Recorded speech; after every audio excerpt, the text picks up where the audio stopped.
Today, Sunday, June 20th, is Father's Day. And while we make a fairly big deal of Mother's Day, and rightly so, Father's Day is always a bit lower key.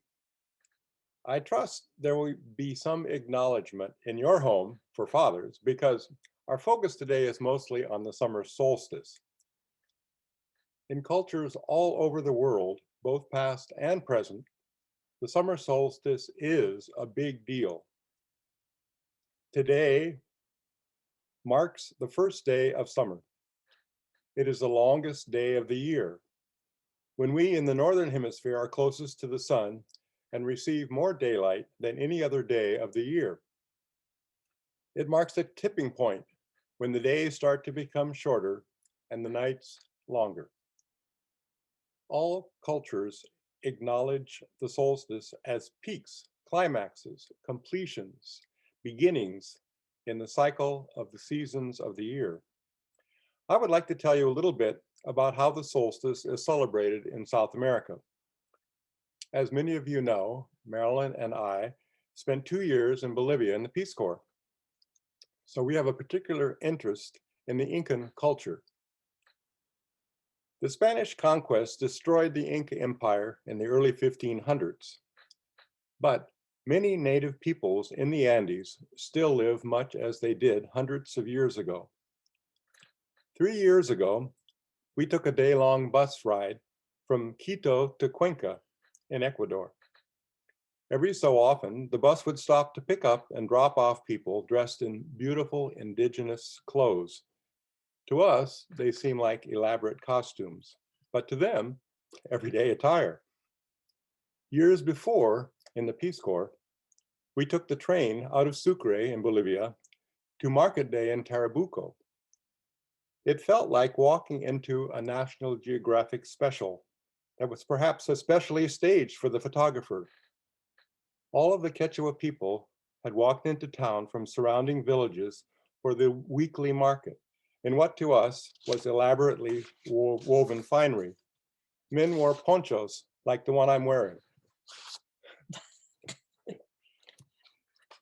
with leather helmets modeled after those that the conquistadores wore. The women's hats were large boat-shaped affairs that were elaborately embroidered with sequins and mirrors. I say all this to emphasize that while Spain conquered the Incas, many of the native peoples continue to live pretty much as they did long ago. Inti Raymi is the Incan religious celebration to mark the solstice, celebrated from June 18th to the 24th. Since the Inca Empire is mostly south of the equator, it's actually the winter solstice in South America, while we are in North America are celebrating the summer solstice today. Inti, the sun god, was the chief deity of the Inca in the Inca pantheon.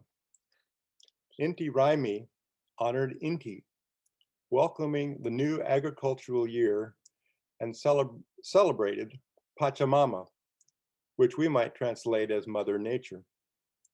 Pachamama is still important today. In my village in Bolivia, when men were drinking, before we drank, a toast was always given to Pachamama, and a bit of the alcohol was thrown on the ground to honor her. In Incan times, the Spanish conquerors and the Catholic priests banned the Inca religion and their ceremonies. They used the main stone temple in Cusco as the foundation of their cathedral. Before colonization, this main temple in Cusco was one of the richest and most sacred in the Inca Empire. It was gilded in gold. The colonizers pulled it down and built their church on top. In more recent times, however, Inti Raymi, the solstice celebration, has been brought back.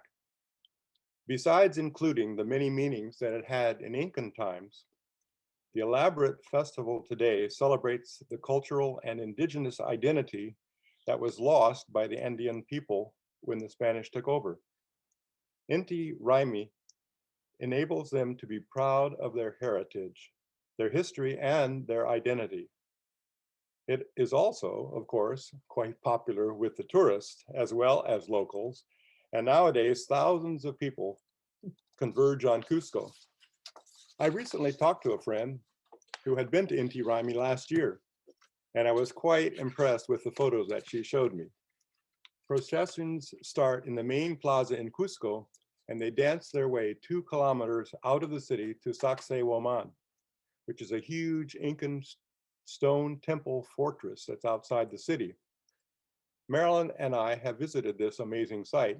It's built with enormous irregular stone blocks that fit perfectly together, so tightly that you can barely insert a knife blade in the cracks. In many parts of the Andes, Inti Raymi has also been connected to Catholic festivals celebrating St. John the Baptist. His day is this Thursday, the 24th, which falls a few days after the solstice. Marilyn remembers being in Cochabamba, Bolivia, for St. John's Day and seeing many bonfires being lit in the streets. In many cultures, besides those in the Andes, lighting bonfires is often connected with the solstice because fire symbolizes the sun. I hope these thoughts about how people in the Andes celebrate Inti Raymi cause you to think about what today's summer solstice might mean to you. Later in the service, Susanne will be giving you some of her thoughts on the summer solstice. We'll have our usual talk back after that. So it's not your turn to speak yet. Happy solstice. My talk today is about balance. As Jim said, today is a pivot point. So I'm talking about the balance between the two and the summer solstice. You've probably all seen lists like this of the characteristics, the qualities of the left brain and the right brain. And we all have these qualities within us. We all have a masculine aspect and a feminine aspect. Sometimes we're logical, sometimes we're intuitive, relational or analytic, linear or holistic, objective or subjective. The left brain, yang, is characterized by light. The right brain, yin, is characterized by darkness. And the left brain is very action oriented. It's about doing, whereas the right brain is more about being reflective. And so in the Peruvian medicine wheel, when we address calling the directions and we address the heavenly bodies, we refer to Father Sun and Grandmother Moon. And the moon, of course, is reflective. The sun generates its own light nonstop. The moon reflects that light in various stages back to us. Some of you might have seen these greeting cards. They're some of my favorites. But again, this is depicted here where the sun is all about being out there, renewing your energy, keeping a sunny disposition, being brilliant. And whereas the moon is about taking time to reflect, enjoy a little space, honor the cycles of nature.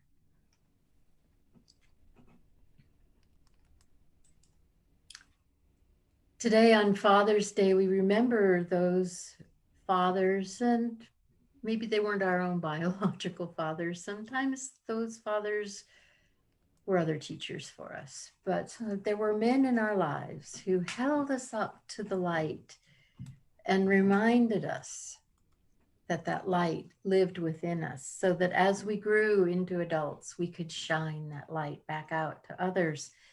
Very much like Jesus did during the story of the Transfiguration, when he just, no holds barred, he just let his light shine in its complete blinding radiance. And each of us have that spark within us. And we can imagine right now that spark filling each of our cells in our body,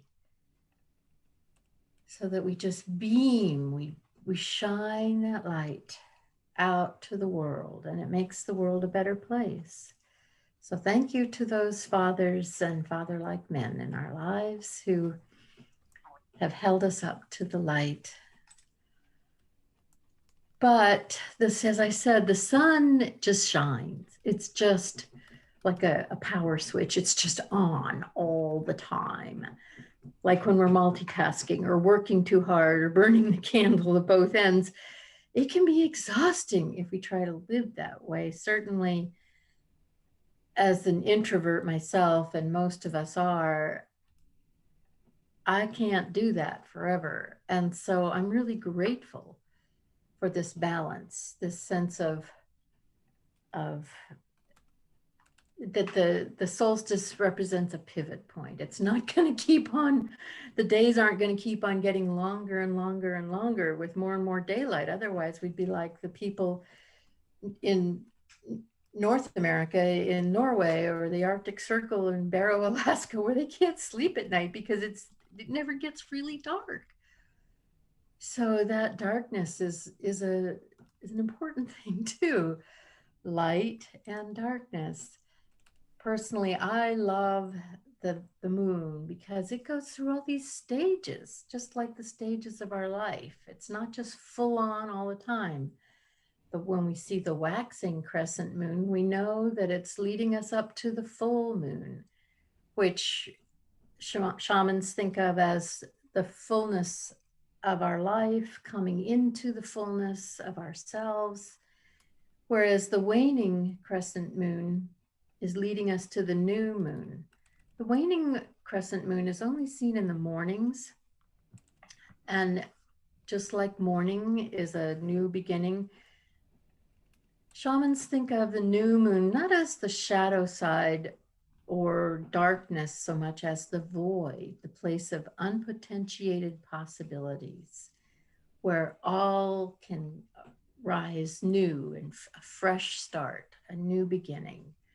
So I'm always ready for a new beginning and push the reset button. The summer solstice is that pivot point then that moves us in that sense of balance and rhythm in our lives, from the bright summer days and the warm spring days, leading us into the time of darkness, the time of going within. So in the Southern Hemisphere today, they're contemplating that time of going within, just like Persephone went underground and all the plants died, and they go within to that place of stillness and contemplation. Personally, I love the winter for that. The sun, full on summer sun, just gets exhausting to me after a while. So I really love 4 seasons and the balance and rhythm of it all. Today on the summer solstice, we are aware that the sun rather has been warming the soil these last months since the winter solstice, getting the soil warmer and warmer and warmer. And those seeds that were planted underground, that the seeds germinate in the darkness, right? So there's a metaphor, the compost of our life. We plant those seeds in the dark times of our lives, and they grow, they start to grow in the darkness. But it's the sun, whether you want to think of it as the sun in the sky, the Father Sun, the Heavenly Father, the warmth of God's love, that's what helps that seed to think it's time to sprout, to grow, to come up out of the earth. And then it grows, and we grow into beautiful sunflowers, and we bloom and we grow and we shine. And today we move in that pivot point. It's kind of like all the teachers in our groups must feel when school is over. We can relax now and just wave in the breeze in the sun. It's sort of like retirement after working too hard all of our careers. Now we get to just relax and be the blooming sunflowers, relax into the summer, the most intense moment is today and tomorrow, I guess, this year. But it's not necessarily downhill from here, but we're relaxing, and then gradually we'll go into that winter time within that time of darkness. So bloom and grow. Happy solstice, summer solstice, and happy Father's Day.